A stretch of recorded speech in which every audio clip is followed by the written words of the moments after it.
Hey, everybody. Welcome to the 12 Days of Adam Sandler, where every day for the next 12 days I'm going to be reviewing an Adam Sandler film here on Twitter.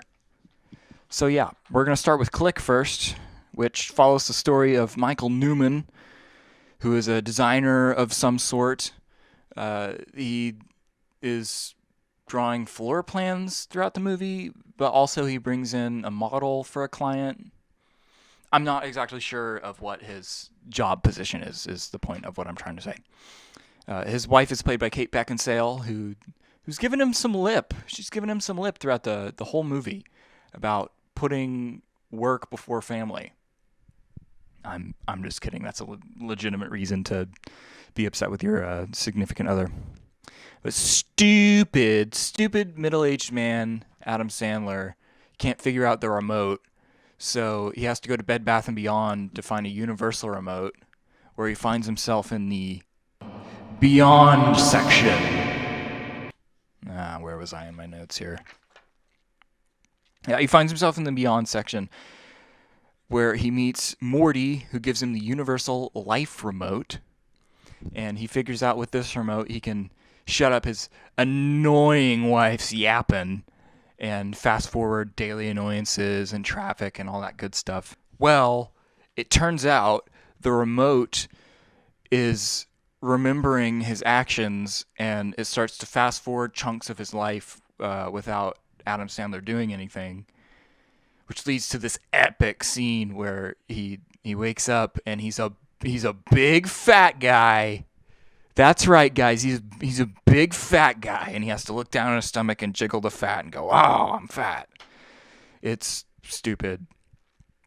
But yeah, so as he's fast forwarding his life away, he gets cucked by a swim coach. He misses his kids growing up. There's a whole gag where he keeps acknowledging that his daughter is hot now and she's got tits. It's kind of weird. And what else happens? Oh yeah, his dad dies. Boo-hoo, right? So yeah.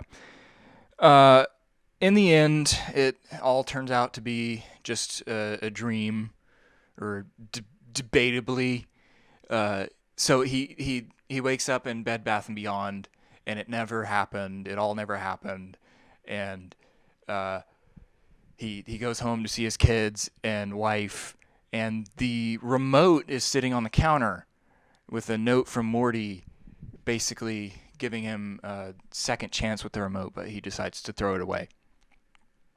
So it's man versus the passage of time.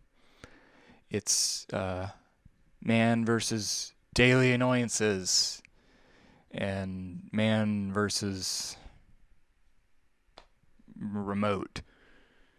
So yeah, there's some genuinely funny moments. There's a scene where Adam Sandler tries to drive away angrily, and it just cuts to the ceiling fan turning on, implying that he doesn't know how to use the garage door opener, and it turned on the ceiling fan. That I found that humorous.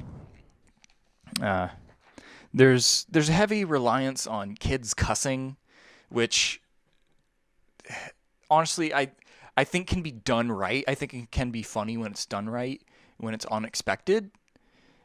But after the second or third time in this movie, it just wasn't on funny. But there's a lot of spoofs and goofs, as well as serious moments throughout this whole piece of cinema. There's some bits that haven't aged well. If you follow the Click Memes Twitter page, you'll see those spoofed over there fairly frequently. Anyway, the kids' acting isn't super convincing or anything, but that's all right. They're just kids. What do they know?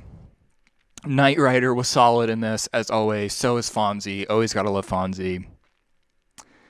My honest biggest critique of the film was that the remote looks ridiculous. I mean, look at it. I'm sure it's perfectly ergonomic and everything. I'm sure they did their research on remote design, but I just had a hard time taking it seriously. It looks goofy as hell. So It's not a 5-star movie or anything. Rotten Tomatoes gave it a 34%, if you agree with their rating system at all. It's very mid 2000s. I think it's best viewed on a PSP. It's kind of exactly what I expected from a darker comedy from Happy Madison. And would I watch it again? Uh, I don't know. Probably not right now, at at least.